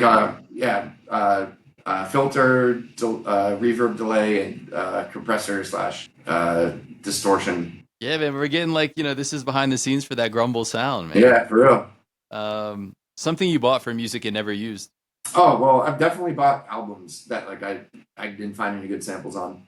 So I definitely, you go to Goodwill or Salvation Army, and some of those albums, you're not going to find anything on them. So that probably the most volume of things I've purchased that I never used for records. But, if I think Alchemist posed the question, if you were like stuck on a desert island, like you could find a way. If you had only one record, you could find a way to make a beat out of it. But yeah. One habit that sabotages your creativity. Ooh. I want to say, paradoxically, I would probably say alcohol and drugs. Like initially, like when I was a kid and like a teenager, like I used to kind of be under the impression that like you needed like weed like to be creative. And, think about it, Mad Villainy, right? Like the whole album is about smoking weed, right? And so I hadn't even smoked weed at that point. I'm listening to Mad Villainy and I'm like, oh, I got to get my hands on this stuff to be a real producer, right? And maybe it's a fact that I'm just getting older and I'm in my 30s now, where I find that more often than not, like drinking and smoking before producing, like I'll just end up like getting distracted and I'm like reading Wikipedia or something, you know what I mean? And I'm not making beats. So I actually found in the beginning, like when I was starting out, like, and I think a lot of people have this experience with like intoxicants, weed especially. People will get older and like suddenly weed doesn't chill you out. It like makes you paranoid and like it kind of turn on you a little bit. And so I had that experience with like substances and producing where like maybe initially like it made me kind of remove the filter in my brain and like made me like more open to experimenting and stuff like that. But I guess as I became an adult and having more adult responsibilities, it just like it doesn't facilitate it in the same way that it used to. And I find like I make better beats and I'm more efficient when I'm like sober. Or I mean, my vices are still nicotine and caffeine. I still gotta have a fruity vape. But yeah. I mean, I didn't mean to turn this into an anti-drug message. I mean, like if weed helps you, by all means, like I mean, I don't no judgment whatsoever. But yeah, I mean, I think also a consequence of me being in my 30s and having more like adult responsibilities where it's like it's less conducive to producing than it used to be. But yeah, I mean, that's the only other sabotage is like burnout at work. You know what I mean? Like is like prioritizing work so much to the point where like I'm not, leaving that hour or two a day where I can be creative. And sometimes it necessitates it. Like we just signed a contract for our first animal studies, and like we're by next Friday we have to have doses ready to put in animals for our first animal study. And like this, it's really important, right? And like, if it necessitates it, like if I have to be in lab until midnight one night just to get things ready, like I'm gonna do it. You know what I mean? So there are some cases where because I'm at a startup, nothing happens unless we make it happen. That can sabotage my creativity sometimes. But like, we are trying to have like an anti burnout culture. Like we're pretty intentional about like not being in the lab all the time and like, taking like one day off a week to just do whatever you want and stuff like that. So we're actively trying to prevent, but you have to be intentional about it for sure. Because, it is easy to be like, I have to be 100% gung ho about this, or else we're gonna fail. But there's with anything there's a productivity decline. You can only do something for so many hours a day before your productivity starts falling off. But that goes for music or for science or anything else. Like there's only so many hours in the day you could be working, on something, on a specific task, and like know your limits. So I guess on an average week, like given where you're at right now, how many days a week would you say you consistently feel you're hitting like your creative and music goals? Oh, I would say pretty much every day, with the exception of like the beat videos. Like that can be hard to like slot into a day. Like if I'm at the lab, like gotta come home, gotta like export the beat into two halves and like shoot the video and then edit it. So sometimes I'll like miss a couple days during the week or whatever. But for the most part, I've been able to keep it like pretty decent work-life balance. Like I try to arrange the day into chunks, like the same way that I did when I was doing music the full time. So like I'll come into the lab in the morning, like work for a few hours, lunchtime, I'll like leave the lab, like go take a walk or like come home and eat, like just take my mind off work entirely for like an hour, come back, like work in the afternoon until like dinner time, and then dinner time, same thing, like come home, like do something, like watch YouTube or shoot my beat video, something that's not work related. So my mind is, I get a break, and then again I'll go back from like 7 to 9 or 10 and like wrap up for the day, finish any experiments, stuff like that. And then like I have like a hard cutoff. I'm like 10 p.m. not doing anything in the lab after 10 if it's not like urgent. You know what I mean? That's because that's like, what I mean? You've already been in the lab the whole day. Like what else are you really going to accomplish? I start making mistakes. You know what I mean? Like, so like hard cutoff, going home at 10. I know I have like that 2 hours to myself to like do beats or whatever production adjacent activity I want to do. And yeah, I mean, it's pretty much like giving yourself a break during the day and, like finding a routine that works for you. Whether you're doing music full time or part time, you can figure out a way to break it up. But like really, it's about, at least for my brain, is like giving it like a rest period where I'm like, okay, I don't have to think about that for an hour. I'm just gonna eat my food and I'm gonna watch YouTube, or it's nice out, I'm gonna go take a walk or whatever. Alex and I, we call that a palate cleanse. So that's like an inside joke that's like now a album title. But it's like if you've been working on the same beat for a long time, you'll start like sort of kind of getting burned out on that beat. And so we'll be like, yo, palate cleanse, drop what we're doing, go outside, take a walk, go get some food or something like that. You got to take a palate cleanse and just clear your mind of whatever you're doing. And that allows you to reset and, have the stamina to like revisit it and come back and keep working. So yeah, it's sort of like I like breaking up the day and, having segments. It kind of works out. Something you wish more people understood about music and or production? Well, one, a lot of people, I guess, normies, like will think that like it's like the artist who made the beat. I mean, like NBA YoungBoy, he makes the best beats too. Like, you know what I mean? He's not me. I mean, that's a common misconception, but that's like sort of like a very, very normie tier, like, somebody who doesn't know anything about making music. But I would say, I guess, for someone to understand, like, if you're like a producer and, you have placements and you're, sort of have some feathers in your cap that like, just having like a couple 100,000 monthly listeners, or, you have a gold plaque, or, you have a album placement. Most people think like, oh, you're set. Like, you know what I mean? You're good for life now, right? Because you have a gold record. Like you must be. But no, it's, you know what I mean? Like that album cut maybe paid a $5,000 advance. You get, 100 to 200 bucks a quarter from the performance royalties or something.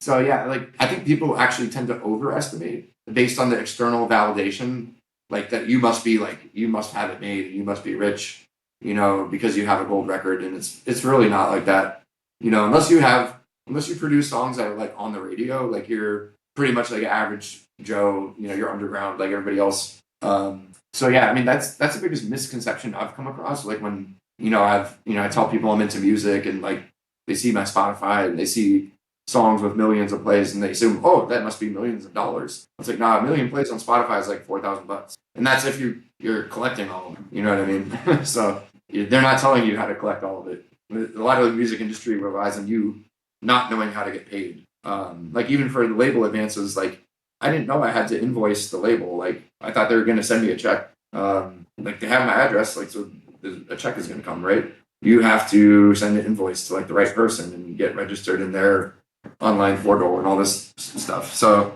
yeah, I would say misconception is that like a lot of those external validation markers, it may seem like a lot, like in like you're famous and you're rich, but no, not really. Real talk from DJ Grumble.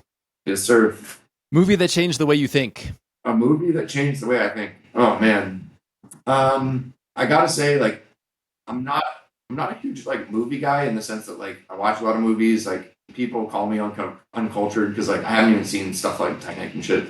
But movie that changed the way I think, I would say I'll break it into two categories. I mean, I already mentioned this, but the documentary Scratch by Doug Prey, I mean, that just really sort of educated me on like how people DJ'd and people produced, and like that was just like a major factor in me, learning how to DJ and produce. And then I would say, and this is really cliche, but I mean, it's one of my favorite movies, is The Matrix. And it didn't necessarily like change like my worldview or anything, but I think the thought-provoking question of, are we living in a simulation? This is something that just kind of appealed to me as a scientist, and the fact that like quantum physics kind of makes it seem like we are in a simulation, that like, observing a particle changes the outcome of an experiment, suggests that like that whatever's rendering in the universe is like trying to save GPU power. If you pay attention to quantum physics, is what it seems like. But I don't know. I'm agnostic. I mean, there's also things that have happened that make me kind of believe that there's a creator out there that's looking out for me. So I could go either way with it. But I think I like The Matrix at least because I do like to think about thought-provoking stuff like that. Like, are we in a simulation? If not, who's running this whole thing, or is there somebody running it? Is it possible for you to explain what you were just talking about in relation to quantum physics and the suggestion around simulation in a way that somebody like me can understand it? Essentially, like you've heard of like Schrodinger's cat, right? Essentially, when you're measuring like a subatomic particle, like a photon or an electron or something like that, it basically picks the state that it's in once you do the measurement. So like that's why they say like Schrodinger's cat is both dead and alive. Basically, once you observe the cat, it'll pick whether it's dead or alive. Before you observe it, it's in a superimposed state of both being dead or alive. So making the measurement, i.e., that is seeing the cat, forces the particle to like where it is essentially. So it's been postulated by people that that's the universe essentially like saving render time by not having to like actually like pick where like electrons and photons are until like a measurement is made, like an observer sees it. It's really weird, and yeah, it's a paradox that it's hard to explain in a way that totally makes sense. But yeah, it's like Schrodinger's cat essentially, where subatomic particles don't actually decide what state they're in until they're observed, and so it's kind of weird, and people don't and people think that may be evidence that it's a simulation, and like quantum physics has not been able to reconcile other observations of the universe like gravity. So like that's the biggest problem I think in physics right now, is that they can't get gravity to fit in with like their understanding of quantum mechanics and like all the other particles like electrons and photons. They're like, well, for gravity to exist there must be a graviton, but like we can't find it. So like there's a lot of open questions in like particle physics and like quantum mechanics where like they just straight up don't know like how the shit works, and like so it could be a result of like the universe being a simulation, or it could be just we just don't know yet. So that's why I'm like kind of agnostic on it. I'm like, yeah, I don't have enough to make that call, and I'm not really smart enough to understand like the quantum mechanics. Like I took physical chemistry in undergrad, and like the average on those tests was like a 40. So like if you got like 50%, like you got an A. So you only had to understand like half of that shit, and you would still get an A. So yeah, that's my best recollection of quantum physics from college. Best advice that you've received? Whew. I would say the best advice I received is the advice that I give out, which is like manage your expectations. And I wouldn't say that I received this advice like directly, like somebody sat me down and was like, "Yo, Grumble, listen, man, it's gonna take a while for this shit to pop off, and you just got to deal with it." It's mainly like I learned that lesson like through experience, and I've heard now that like so many people have podcasts and stuff like that, and like if you're scrolling Instagram, you're inevitably going to see like podcast clips, and so like I'll hear that advice and I'll be like, "Yep, that guy knows what he's talking about," and it's sort of like kind of what I had to learn just through trial and error. But yeah, it's like really like, especially with music and entertainment, because it's so saturated, it's just manage your expectations and just realize that like a lot of other people, have a laptop and Wi-Fi, and that's all you need to call yourself a musician. And so you're competing with millions of people who also want to be like rock stars and producers and rappers. So like, yeah, in the beginning, it's just you're going to be in a sea of noise, right? And it's like, figure out what you're good at, your core competencies to stick above the sea of noise and get noticed. And that's really what it's about. What fictional character do you see yourself in? A fictional character. That's also a tough one. Like most of the books I read are nonfiction because like I'm interested in like, learning stuff. And like I feel like most of the fiction books I read so it would be like something from childhood. It could also be movie or TV show, something like that. Yeah, it would probably be probably that I identified with would be the protagonist from Boy by Gary Paulson. And this is a book I read in like school when I was a kid. But he's basically like thrown into the wilderness on his own and has to like survive. And actually, this is a nonfiction book by another fiction writer, Roald Dahl. He wrote a lot of children's books, but he wrote an autobiography. I think I'm mixing my books up. It was Hatchet by Gary Paulson, which is a fictional character, and it was Boy by Roald Dahl. That was nonfiction, but it was about his life. But both books are basically about a child that kind of has to deal with a really harsh world and come to terms with it. I think Roald Dahl's follow-up to Boy was Going Solo. Boy was about him like getting sent off to boarding school and like kind of dealing with that at a young age. And then like Going Solo, like he actually fought in World War I as a pilot and like got shot down and all this crazy shit happened to him.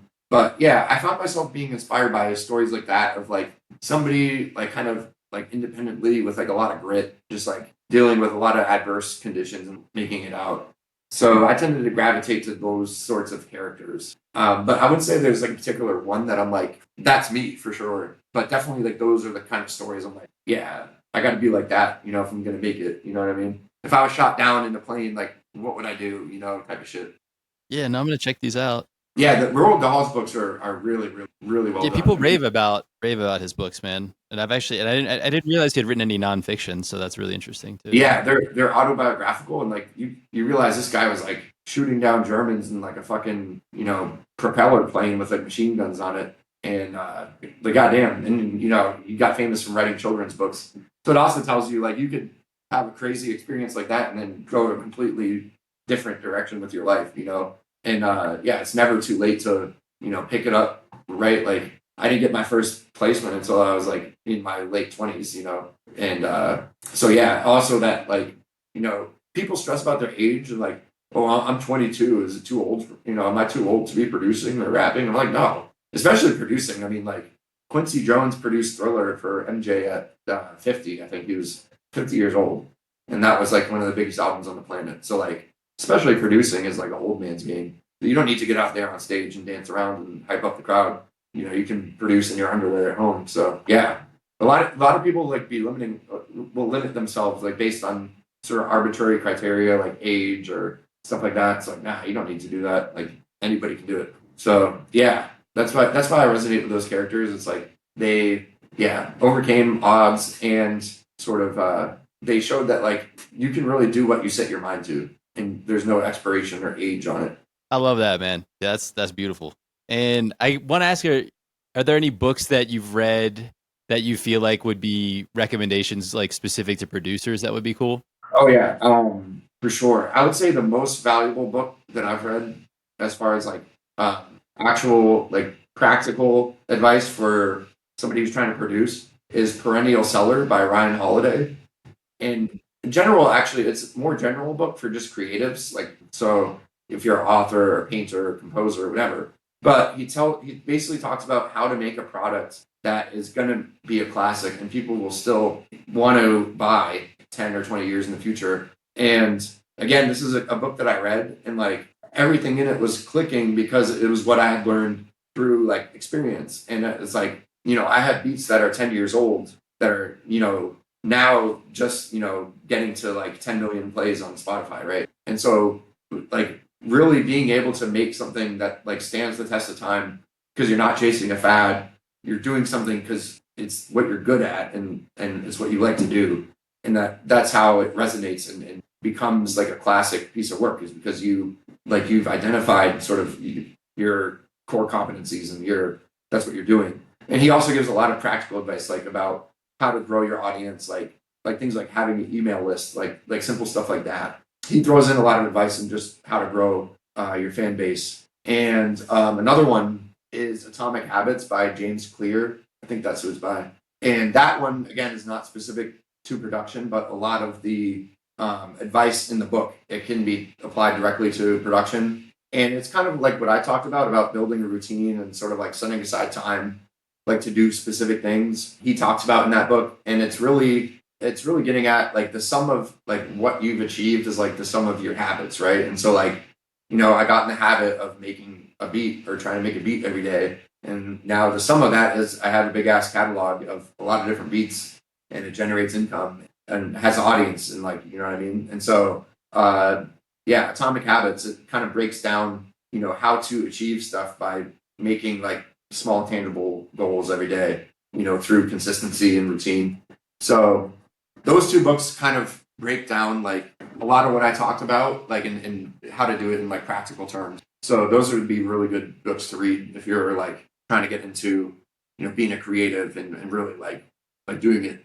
Yeah. No, man, I mean, it's Atomic Habits has come up before. So if anybody hasn't heard the episodes with Cryptic One, I think at 34-ish, somewhere in there. But like, yeah, he's obsessed with that book. I've read the book, and I think there's a lot of really practical advice, and I've definitely recommended those books and ideas from those books. Perennial Seller I haven't read, actually, so maybe I'll look that one up. That one's great, dude. Yeah. Just two more questions I want to ask you, man, before we get out of here. One is, do the people in the lab know that you're DJ Crumble, or is it like a Clark Kent kind of situation? Oh yeah, they know. I was kind of stealth with it at first, but like it's a shared lab space basically, where like it's like about 10 other startup companies, and they all rent chemical hoods and lab benches and stuff like that, and office space. And I actually put my gold plaque like at my desk just because like we thought it would be funny. Because like nobody else is gonna have one of those, right? So we were like just kind of flexing. But yeah, like once the word got around, like people will call me, hey, what's up, DJ? Like, you know what I mean? Like, so yeah, people think it's cool, like especially because like most of the people are pretty nerdy. It's a bunch of scientists, and like so to have somebody who's like kind of really in the entertainment industry, like people are always, I'm always kind of like, it's almost like they have bragging rights that they know me. They're like, oh yeah, this guy, like you got to check him out. Like he DJs, like, he's got all this cool stuff, blah, blah, blah. So it's like, it's cool, man. And yeah, like, again, like moving to a city like SF, like I've met people who are like already fans of mine, like, and like in the lab. So this new guy joined another company, and he was friends with a rapper from SF named J Min. Shout out to J Min, who I produced a bunch for. So like I meet him, or like some of the other employees of that company, they're like, hey, you got to meet this new guy. He DJs as well. And so we get to talking. He's like, what's your DJ name? I'm like, oh, DJ Grumble. He's like, DJ Grumble? I know that name. Like, and you produce for J-Min, right? And I'm like, yeah. So like, he had already knew who I was. And like, that's happened a bunch of times. Like I was at Outside Lands Festival, and like I had like posted on my Instagram story that I was there, and like a fan messaged me, and she's like, "Hey, we're at the festival. Like, can we come take a picture with you?" So yeah, like I'm like fully open with it, and it's kind of cool just because like I don't know, when people know that you're a fun person, like what I mean, people invite you out to like shows and stuff like that. So it's just a way to be social and like yeah, like let it be known that you produce, man, because like people will think it's cool. Yeah, fuck yeah. Yeah, it's cool that you have your lives like integrated like that, man, and it's not like these compartmentalized things. That's really cool. You can be you. Yeah, exactly. And like I said, I think there's a lot of opportunity to like meld the music and science worlds. Like because of the platform I have, like I can use it, to potentially educate people, about science or get people to invest in our company. And so like, I draw like different molecules on my whiteboard and they're in the background when I do my daily beat videos. And they're just random ass molecules that I'm drawing, but like, you know what I mean? It's like something interesting that's like science related. Sometimes the molecules might be like related to what I'm working on in the lab. And so yeah, it's just like I like kind of it's kind of like part of the persona now at this point where yeah, it's like from the chemist and a DJ. At some point I gotta, bring it up with alchemist, and be like, hey man, so, I don't want to accuse you of stolen valor or anything, but like, I don't see you're actually doing chemistry. No disrespect to Alchemist though, one of my favorite producers ever. Yeah, legend, But man. yeah, I mean, like, I think there's so many cool opportunities like to fuse the science as part of my persona. So like, I'm kind of fully into meshing both of them together. That's a really cool aspiration, man. So here's a question from a previous guest. How do you know when a beat is finished? Hmm.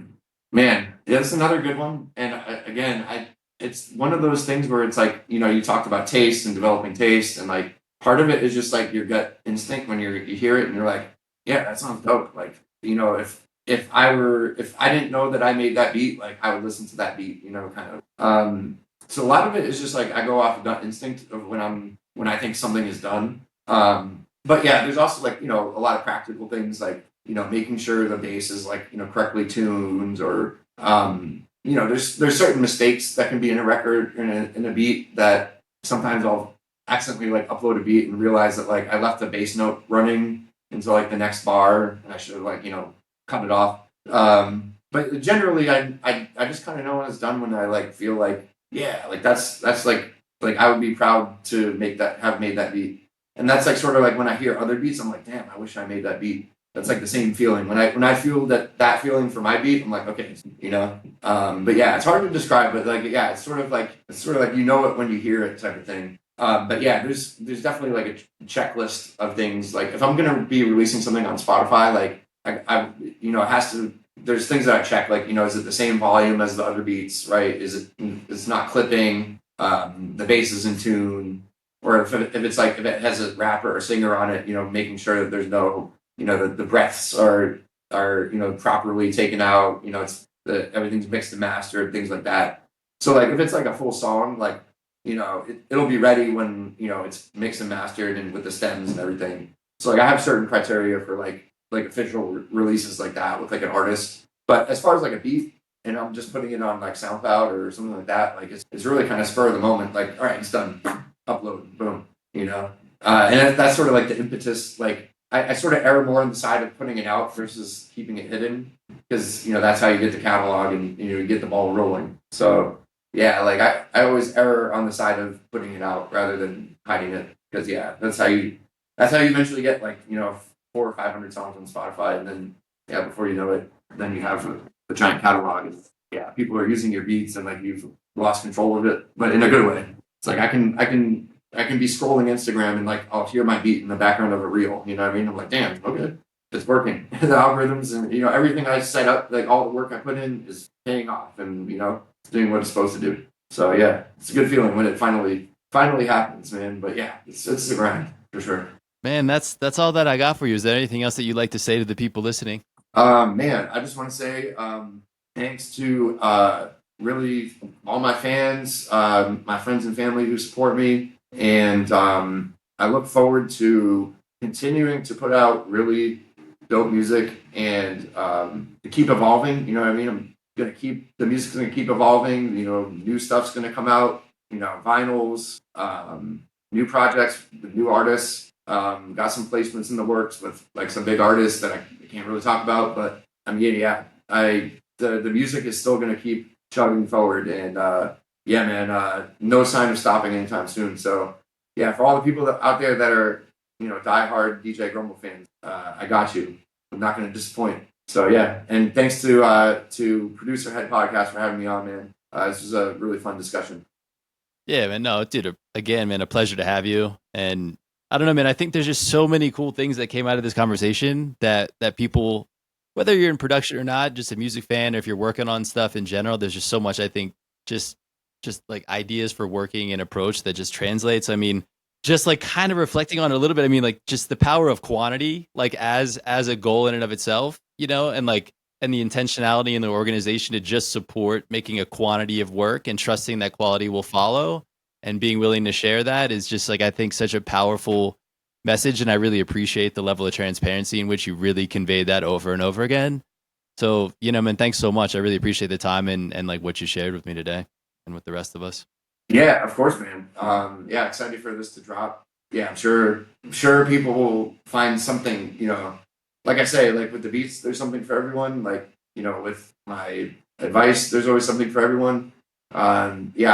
I gave like a production seminar at a community college not long ago, and like a lot of this advice like is sort of I gave a lot of the same advice, and yeah, it just like you said, it's applicable to like not only producing but like really anything creative that you want to do. Like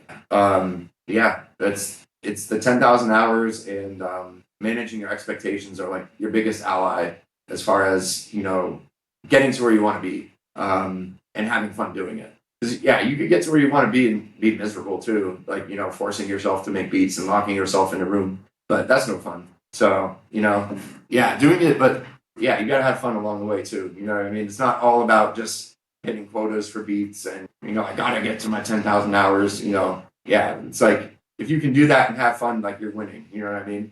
And then if you can have fans, you're really winning. Like even just one diehard fan, like that's a huge win, because like you're improving somebody else's life with your. And so yeah, man, that's why I'm super grateful. I try to practice gratitude and be grateful, just for the fact that I have these opportunities to like talk to other producers and music fans and just have people who enjoy my music. Like I'm really grateful because like you know what I mean. Like the universe doesn't owe me anything. I could have put out all those beats and nobody could have listened to them, and I'm just grateful people like them. So yeah, man. Yeah, man. I mean, congratulations, on all the hard work and the success that's come along with it, and where everybody here is definitely rooting for you to continue on, man. Oh yeah, I appreciate that, man. Thank you, Toro, for having me on. Yeah, man, a pleasure. Everybody, that concludes another episode of Producer Head. This has been Toru, and in a way, so are you. Peace. Big shout out and thank you to DJ Grumble for joining us and breaking down how chemistry and creativity collide. Whether you're in the studio or the lab, the message is clear: stay consistent, manage your expectations, and let your work compound over time. Go check out his latest project, From the Basement, when it drops, and grab the vinyl releases of his Freestyle Tool series. As always, if you dig what we're doing, share this with another producer or creative person in your life, and subscribe so you never miss an episode.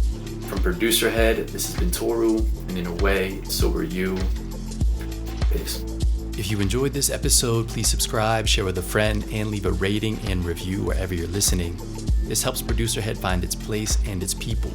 Without you, there is no Producer Head.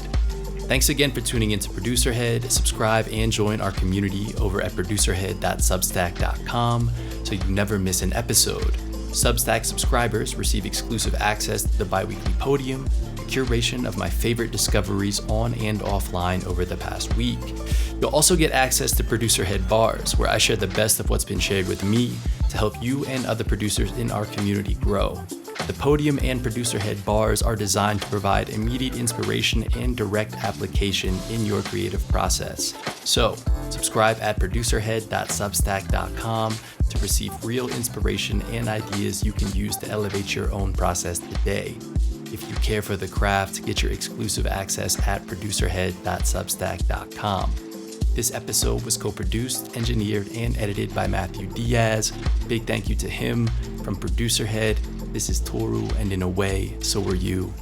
Peace.